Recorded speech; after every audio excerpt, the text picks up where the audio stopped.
Samahan niyo kami ni Tito Jan na tuklasin ang bahagi ng katawan na ginagamit nating pang-amoy.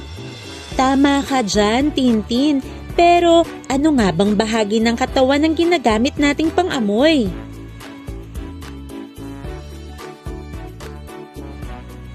Ilong! Magaling! Ilong ang ginagamit nating pang-amoy. Tara mga bata, tulungan natin si Tintin tukuyin kung ang mga maaamoy niya ba ay mabango o mabaho. Unang amoy. Saan kaya nanggagaling ang amoy na yan? Sa isang bulaklak. Ang bulaklak ba ay mayroong mabaho o mabangong amoy? Mabango. Ang bulaklak ay mayroong mabangong amoy.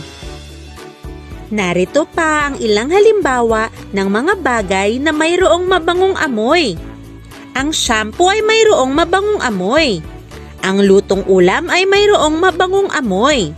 Ang sabon ay mayroong mabangong amoy. Ang pabango ay mabango rin. At ang batang naligo at malinis ay mayroon ding mabangong amoy. Alamin naman natin ang susunod na naamoy ni Tintin. Saan kaya nagmula ang amoy na yun? Sa mga basura. Ano kaya ang amoy ng basura? Mabango o mabaho? Mabaho.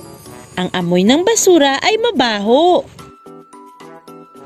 Narito ang mga iba pang bagay na may mabahong amoy.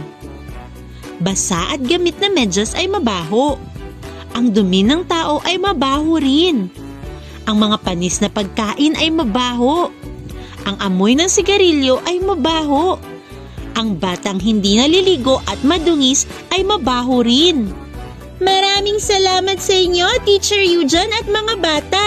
Tinulungan niyo akong tuklasin ang nagagawa ng aking ilong. Natutunan din natin ang mabaho at mabangong amoy. Meron nga pala akong ipapaalala sa inyo mga bata. Tandaan, panatilihing malinis ang ating ilong. Huwag maglagay ng anumang bagay sa loob ng ating ilong upang hindi tayo mahirapang makaamoy at huminga.